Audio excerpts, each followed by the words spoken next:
नमस्कार, आप सुन रहे हैं द बॉलीवुड रेडियो और मैं हूं आपके साथ अनूप आकाश वर्मा। 2 बीवियां, 3 बच्चे और 3 पार्टी। जी, आज हम आपको राज बब्बर का किस्सा सुनाएंगे। अभिनेता से नेता बने राज बब्बर की जिंदगी दिलचस्प किस्सों से भरी हुई है। 23 जून 1952 को यूपी के टुंडला में जन्मे राज बब्बर 68 वर्ष के हो गए। तकरीबन 200 से अधिक फिल्मों में काम करने वाले राज बब्बर अपने 6 भाई बहनों में सबसे बड़े। फिल्मों में अभिनय के जुनून के चलते साल 1972 में दिल्ली के नेशनल स्कूल ऑफ ड्रामा में दाखिला लिया। फिल्मों में आने से पहले राज बब्बर ने स्ट्रीट थिएटर से एक्टिंग की ट्रेनिंग भी ली थी और इसके बाद राज बब्बर दिल्ली से मुंबई शिफ्ट हो गए। फिल्मों में बहुत कोशिशों के बाद भी उन्हें कोई काम नहीं मिला। तकरीबन 5 साल तक ठोकरें खाने के बाद राज बब्बर ने 1977 में आई फिल्म किस्सा कुर्सी का से बॉलीवुड में कदम रखा। फिल्म काफी विवादित रही और इस विवादित फिल्म में राज बब्बर को काम तो मिला लेकिन पहचान नहीं मिली।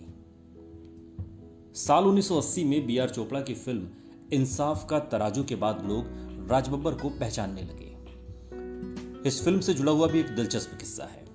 इस फिल्म में राज बब्बर को जीनत अमान के साथ एक रेप सीन करना था और इसकी वजह से वो काफी डरे हुए थे, क्योंकि राज बब्बर इस बात को लेकर डरे हुए थे कि वो इतने नए हैं और जीनत अमान इतनी बड़ी हीरोइन। खैर, इंसाफ का तराजू में राज बब्बर को फिल्म फेयर के बेस्ट एक्टर अवार्ड के लिए नॉमिनेट भी किया गया।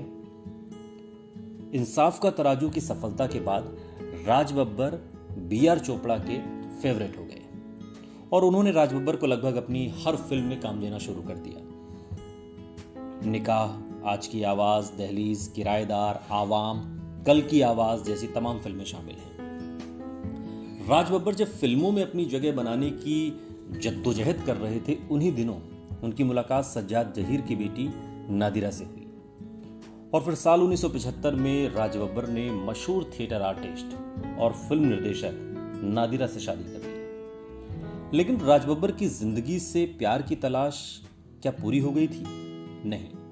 साल 1982 में राज बब्बर ने स्मिता पाटिल के साथ एक फिल्म की, भीगी पलकी, और इस फिल्म की शूटिंग के समय ही स्मिता पाटिल राज बब्बर के शांत स्वभाव और उनकी प्रतिभा से प्रभावित हो गई, दीवानी हो गई और दोनों एक दूसरे के प्रेम बंधन में बंधते चले गए। लेकिन स्मिता की दीवानगी राज बब्बर के सिर पर इतनी चढ़ गई थी कि 80 के दशक में ही राज बब्बर और Smita Patil live in relationship में रहने लगे। ये नजदीकियां आने वाले समय में उनकी फिल्मों तजुर्बा, शपथ, हम दो हमारे दो, आनंद और आनंद, पेट, प्यार और पाप, आज की आवाज, जवाब जैसी तमाम फिल्मों में दिखाई दी और फिर धीरे धीरे ये बात शादी तक भी पहुंची। साल 1985 में जब स्मिता पाटिल और राज बब्बर के प्यार के किस्से राज बब्बर की पत्नी नादिरा के कानों तक पहुंचे तो उन्होंने राज बब्बर से बहुत साफ कह दिया कि मुझे या स्मिता, दोनों में से किसी एक को चुनना होगा। लेकिन स्मिता पाटिल के प्यार में पागल राज बब्बर ने प्यार के लिए घर बार सब कुछ छोड़ दिया और साल 1986 में स्मिता पाटिल के साथ शादी कर ली। दोनों का एक बेटा भी हुआ, लेकिन दुर्भाग्य से प्रतीक के जन्म के बाद ही स्मिता पाटिल का देहांत हो गया। प्रतीक बब्बर, स्मिता की मृत्यु के बाद राज बब्बर ने अपनी पहली पत्नी नादिरा के पास ही जाना ठीक समझा और वापस नादिरा के पास लौट गए। राज बब्बर ने 38 साल के करियर में एक से बढ़कर एक सुपरहिट फिल्में दी हैं, जिसमें निकाह है, 100 दिन सास के, इंसाफ का तराजू, उमराव जान, दौलत जैसी तमाम फिल्में हैं। राज बब्बर ने फिल्मों के अलावा टेलीविजन में भी काम किया। राज बब्बर ने फेमस टीवी सीरियल महाभारत में भरत का किरदार निभाया। एक अभिनेता के नेता बनने की तो ढेरों कहानियां आपने सुनी होंगी, लेकिन राज बब्बर की राजनीति भी उनकी पर्सनल लाइफ की तरह उतार चढ़ाव लिए हुए है। राज बब्बर ने अपने राजनीतिक जीवन में भी काफी उतार चढ़ाव देखे हैं। राज बब्बर ने अपने पॉलिटिकल करियर की शुरुआत 1989 में जनता पार्टी से की और इसके कुछ सालों के बाद वो समाजवादी पार्टी से भी जुड़े, 3 बार सांसद चुने गए। 1994 से 1999 तक वो राज्यसभा के सांसद रहे। 14वीं लोकसभा में दूसरी बार 2004 में लोकसभा सांसद बने। वीपी सिंह के भी काफ़ी करीब रहे। वीपी सिंह ने एक पार्टी बनाई थी उसके साथ भी राज बब्बर का जुड़ाव रहा उस पार्टी के साथ।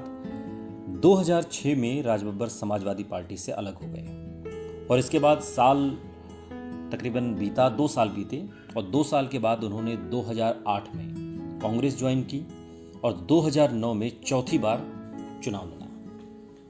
2014 में राज बब्बर ने गाजियाबाद से लोकसभा का चुनाव लड़ा, जिसमें वो बीजेपी नेता वीके सिंह से चुनाव हार गए।